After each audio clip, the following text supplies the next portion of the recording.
китайский авторынок – это уже не тот авторынок, который был лет 10 назад. И ни одного дня не было, чтобы мы пожалели, что приобрели эту автомашину. Очень удобная, компактная.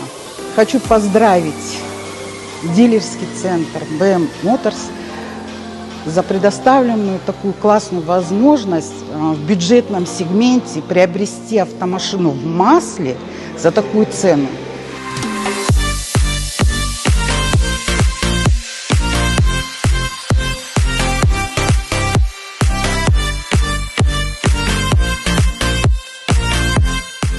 Біз осы жерден енді Haval FCM-X деген машина алғанбыз. Машина жақсы. Уже Құдай қаласа айдап жатқаныма 9 ай болды. Жүрісі, моторы, условиясының бәрі, комфорттары бәрі жақсы. Машинаға ешқандай арыз шағым жоқ.